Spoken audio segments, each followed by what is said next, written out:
2019, 2024 మధ్యలో జగన్ రెడ్డి పాలనలో రాష్ట్రం అభివృద్ధి కుంటుపడటంతో పాటు తిరుమల తిరుపతి టీటీడీ దేవస్థానం ఎంత అప్రదిష్ట పాలైందో తెలిసిన విషయమే. ఆఖరికి భక్తుల మనోభావాలను దెబ్బతీస్తూ లడ్డూలో కూడా కల్తీ నెయ్యి కలిపి కాసుల కక్కుర్తికి పడి ఎంత అప్రదిష్ట పాలయ్యామో, తిరుమల తిరుపతి దేవస్థానాన్ని ప్రపంచ వ్యాప్తంగా ఎంత అప్రదిష్ట పాలు చేశారో చూసాం. ఆ కల్తీ నెయ్యి కూటమి ప్రభుత్వం రాగానే సిబిఐ సిఐడితో కలిసి సిట్ ఏర్పాటు చేసి విచారణ వేగవంతం చేయడం, నలుగురిని అరెస్ట్ చేయడం తెలిసిన విషయమే. ఆ వార్త ఒకసారి చూద్దాం. తిరుమల కల్తీ నెయ్యి వ్యవహారంలో 4 అరెస్ట్. సిట్ దర్యాప్తులో అక్రమాలు బట్టబయలు. ఏఆర్ డైరీ పేరుతో కథ నడిపిన వైష్ణవి డైరీ. తిరుమల శ్రీవారి లడ్డూ తయారీలో కల్తీ నెయ్యి వినియోగంపై సిబిఐ చేపట్టిన విచారణలో కీలక పరిణామాలు చోటు చేసుకున్నాయి. సుప్రీంకోర్టు ఆదేశాలతో ఏర్పాటైన ప్రత్యేక దర్యాప్తు బృందం సిట్ నెయ్యి సరఫరా చేసిన వ్యక్తులను అదుపులోకి తీసుకుంది.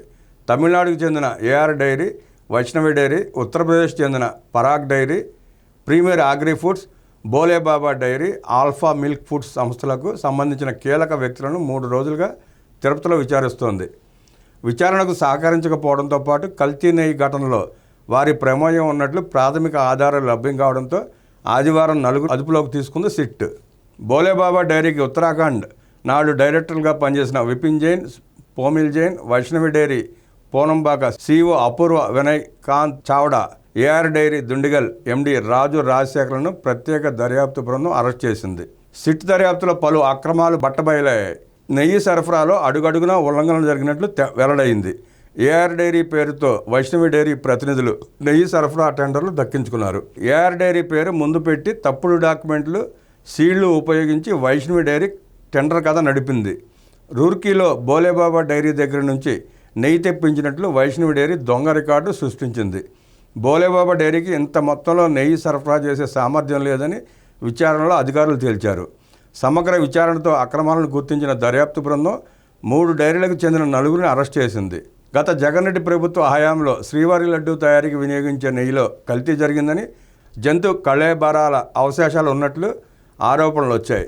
లడ్డూ కల్తీ వ్యవహారం దేశవ్యాప్తంగా సంచలనం సృష్టించింది. తిరుమల లడ్డూల తయారీకి టీటీడీ రోజు 15,000 కిలోల ఆవు నెయ్యి వినియోగిస్తుంది.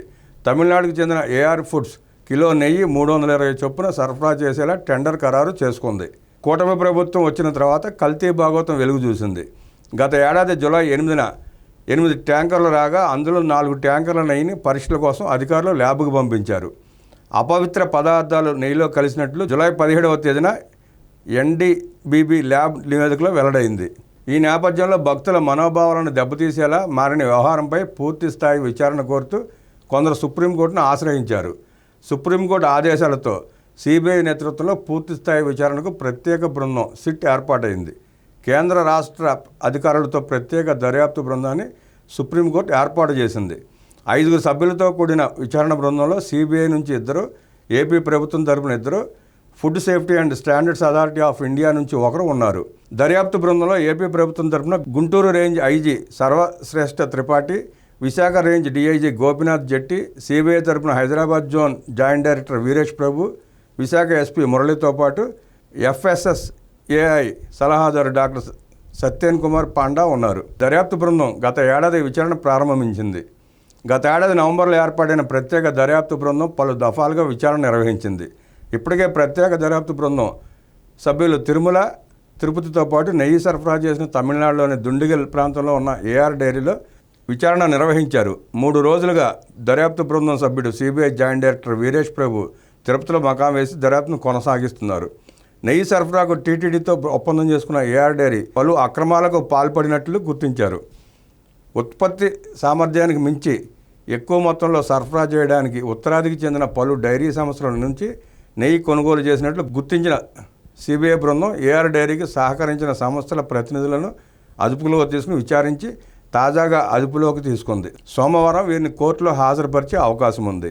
ఈ కేసులో మొదటి నిందితుడు A1 ఎవరనేది అంతుపట్టకుండా ఉంది. A2గా రాజు రాజశేఖరన్, పోమిల్ జైన్ A3గా, విపిన్ జైన్ A4గా, అపూర్వ చావడాను A5గా దర్యాప్తు బృందం పేర్కొంది.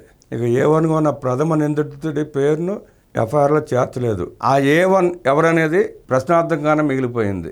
అందరి చూపులు ఉండవల్లి ప్యాలెస్ వైపు చూస్తున్నాయి. దర్యాప్తు బృందం ఎప్పుడు ప్రకటిస్తుందా అని అందరూ వేచి చూస్తున్నారు.